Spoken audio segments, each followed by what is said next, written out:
Hi అందరికీ welcome back to our channel super Ranjith. మన కొత్త ఛానల్ రాధా ఫోక్ ఛానల్. మనం పాటలు తీయడానికి ఆ ఛానల్ పెట్టుకున్నాం. మీ అందరి ఆశీర్వాదంతో నేను ఆ ఛానల్ పెట్టడం జరిగింది. మీరందరూ ఎప్పుడు అలాగే సపోర్ట్ చేస్తూ ఉండండి. ఎన్ని రోజులు మా ఛానల్స్ అన్నిటికీ ఎలా సపోర్ట్ చేసిరో మా కొత్త ఛానల్ రాధా ఫోక్ ఛానల్ కూడా సబ్స్క్రైబ్ చేయండి. సాంగ్స్ అంటేనే బడ్జెట్, అవి మీ అందరు ఉన్నారనే ఒక ధైర్యంతోనే ముందుకు పోవడం జరుగుతుంది. మీ అందరి ఆశీర్వాదం మాకు కావాలా. జరా రాధా ఫోక్స్ ఛానల్ని సబ్స్క్రైబ్ చేసుకోండి. ఇక్కడ అలాగే మన ఛానల్ లోగా వచ్చేసి కూడా ఈ విధంగా ఉంటుంది. వేరే ఏదైనా ఛానల్స్ వస్తే వీటిని సబ్స్క్రైబ్ చేసుకోకండి. ఏ లోగోతో ఉన్న ఛానల్ని సబ్స్క్రైబ్ చేసుకోండి, ఓకేనా. రాధా ఫోక్స్ ఛానల్ని సబ్స్క్రైబ్ చేసి అలాగే మన ఫస్ట్ సాంగ్ ప్రోమో వచ్చింది. ఆ ప్రోమో కూడా ఎలా ఉందో కామెంట్ చేయండి, అలాగే అందరికి షేర్ చేయండి. అలాగే ఇప్పుడు ఏంటంటే నేను మా అమ్మకి చెప్పలేను, ఇలా పాటలు పాడిపిస్తున్నా ఇలా చేస్తున్నా అని చెప్పి మా అమ్మకి చెప్పలేను. ఎందుకంటే ఒక సర్ప్రైజ్ లెక్క చేద్దామని చెప్పి, అంటే మా అమ్మ కూడా ఎప్పటి ఉన్నా అంటుంది పాపం. నేను దాదాపు కొన్ని సంవత్సరాల కిందనే కొన్ని పాటలు రాసుకుని ఉండే, కానీ ఏంటంటే అప్పటి నుండి ఇన్ని రోజులు వెయిట్ చేయాల్సి వచ్చింది. ఎప్పుడో స్టార్ట్ చేయమన్నది మా అమ్మ, బట్ ఏంటంటే ఇక అంతా వీలు లేకపోతుండే, ఎందుకంటే చాలా పైసలతో కూడిన విషయం.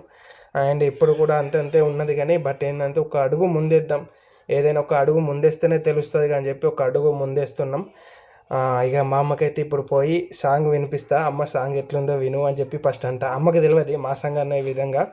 ఇప్పుడు వెళ్ళి అమ్మ ఈ సాంగ్ మనది అని చెప్తే అమ్మ రియాక్షన్ ఎట్లుంటుందో చూద్దాం, ఓకేనా. ఇగో ఫస్ట్ నేను సాంగ్ వినిపించమంట, సాంగ్ వినిపి తర్వాత నేను చూసుకుంటా మొత్తం, ఓకేనా. చెప్పాలి ఇంకా, అందుకే సాంగ్ అమ్మ చూడకముందే వెంటనే రావాలని వచ్చినా కదా కదా అమ్మా. ఎందుకు అవి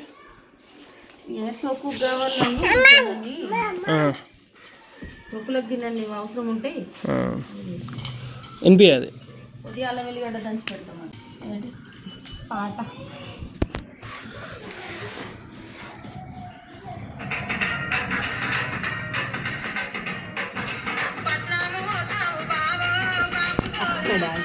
ఓ దెబ్బ తగ్గుతుంది అమ్మా. విన్నావా పాట? ఎప్పుడైనా పొద్దు నిన్న అన్న పెట్టినట్టున్నాడు కదా వెంకటేష్ అన్న పెట్టిండు. మంచిగా ఉంది పాట. ఇన్న కోటి ఈయన బుద్ధి అయినట్టున్నది, ఈయన బుద్ధి అయినట్టుంది. కానీ అలా నువ్వు సుగ్గన పడ్డవి ఎందుకురా మరి? అలా చెప్పినా పెళ్ళికోత, నువ్వు సుగ్గన పడ్డవి చెప్పినా పెళ్ళికోతున్నాను. పెళ్ళిపోయాక పాట కాడు ఉంటావా?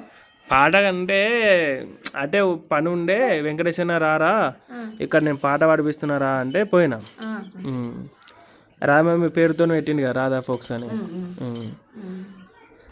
మంచిగా ఉంది పాట, మంచిగా. మరి అన్న అలా ఉందమ్మా, జాయిన్ అవుదామా? ఏది పాటలు పాడిపించటాలనా? ఇప్పుడు అన్న పొత్తులు ఉంటావారా అన్నాడు, మరి ఉందామా? ఒత్తులు ఉంటావా అంటే నాన్న ఇప్పుడు ఛానల్ పెడితే ఒకేలా పోవచ్చు పోకపోవచ్చు, లాస్ అయ్యే ప్రాబ్లాలు ఉంటాయి. బగ్గ మంది చూస్తేనేమో మంచిగా కరెక్ట్ అవుతుంది.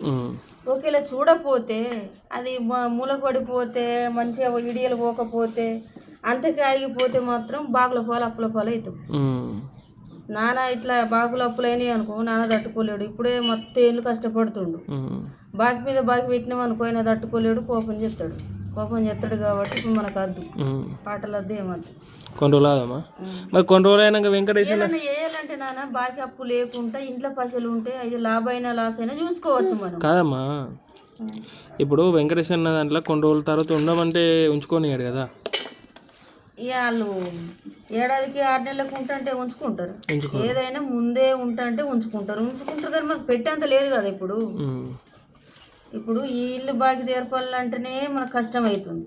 నాన్నని అందుకే తోలంపుతాయి.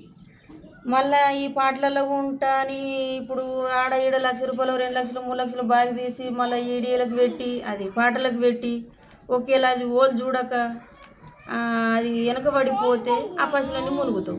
మళ్ళీ అట్లా వీటితో మళ్ళీ అల్లరినే కదా. నాన్న బాధపడు, నేను బాధపడు, మళ్ళీ మీరు బాధపడు. ఇదంతా ఎందుకు నాన్న చెప్పు? ఉంటే తీసుకోవాలో లేకపోతే లేదు. ఇప్పుడు మరి పెట్టినాగా ఛానల్, ఆ ఛానల్లో మనం కూడా ఉన్నాం. ఎందుకురా అట్లా మాట్లాడతావు? నిజమమ్మా, వట్టి అంటలే. అట్లా ఎందుకుంటావు? అట్లా ఉంటే నాన్న ఊరుకుంటాడా? నేను నేను అలాగే వెంకటేష్ అన్న ఇద్దరం కలిసి ఉన్నాం. ఎక్కడి పైసలు ఎక్కడి పైసలు ఎక్కడే కానీ ఇద్దరం కలిసి అయితే ఉన్నాం. గట్లా మరి చెప్పకుండా గట్లా చేసినావు, నాన్నకి చెప్పకుండా నాకు చెప్పకుండా గట్లా చేస్తే ఇప్పుడు తల్లిదండ్రులు వెళ్ళకుండా వెళ్ళొక కాలేసి ముందుకు పోతే మరి లాస్ అయితే ఎట్లరా? లాస్ అయితే వాళ్ళు ఎందుకు బతావా అనుకుంటావు? మనం? కానీ లాస్ అయితే నేను ఎందుకు అనుకుంటున్నాను? మనకి ఏమున్నాయి, జాగులు ఉన్నాయా, భూములు ఉన్నాయా, ఆస్తులు ఉన్నాయా?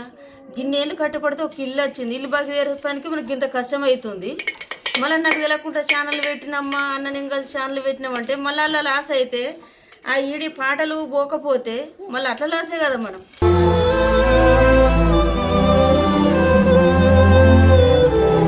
మళ్ళీ అవి ఎన్నేళ్ళు కష్టపడమంటావు నారని చెప్పి నువ్వేందమ్మా ఇగో పాటలు పెట్టినా అంటే సంబరపడతాం అనుకున్నా కానీ ఏంది ఇది? సంబరపడు కాదు అది పోకపోతే ఎట్లరా? పోతుందా పోతలేదా పక్కకు పెట్టమ్మా. ఫస్ట్ అయితే ఒక అడిగేసి చూద్దాం, అది తర్వాత తెలుస్తుంది. ఒకవేళ అంత లాస్ అవుతారు అంటే తర్వాత చూద్దాం. కానీ ఇప్పుడైతే నువ్వు అన్నతో పెట్టించినావా? వెంకటేష్ అన్న ఇప్పుడు పెట్టిండు, తర్వాత అన్న నేను ఇస్తా అని చెప్పిన. ఓన్లీ ఇప్పుడు సాంగ్ మందమే కొట్టించేంత మందం. మళ్ళా ఇప్పుడు షూటింగ్ అదంతా తర్వాత చూద్దాం. మరి స్టూడియో వర్షన్ అవుతుందా సాంగ్ అవుతుందా తర్వాత చూద్దాం. కానీ ఇప్పుడైతే సాంగ్ మందం అయితే చూసిండు. కాదురా, ఉన్నంతలో వెళ్ళ తీసుకోవాలనా? ఆడ ఈడ తీసి మళ్ళీ అలా లాస్ అయితే మళ్ళీ ఒకటి మీద ఒకటి ఒకటి మీద ఒకటి ఇట్లనే లాస్ ఒకటి మీద ఉంటాయి. ఇక ఎందుకురా ఇప్పుడు నాకు వెళ్తే బాగుపడు. నీకు మమ్మీలు చెప్పారు అనుకున్నా, చెప్పలేదు అయ్యేదాకా ఉండిరా అని చెప్పిన నాకు. ఇప్పుడు మళ్ళీ కొడుకు గిట్లా చేసిండుగా, ఇట్లా పాటలు పెట్టిండంటే నేను ఇట్లా చేసిండానంటే ఇదేం కథ, ఇదేం లెక్క, నన్ను ఇక్కడనే ఉంచుతారా, నన్ను 10 ఏళ్ళు ఉంచుతారా, 5 ఏళ్ళు ఉంచుతారా, ఇది జరుపుకొని వస్తా అంటే మళ్ళీ నాకు బైకులు మెడకు కడుతుండ్రని మళ్ళీ ఒక టార్చర్ పెట్టుడే కదా నన్ను.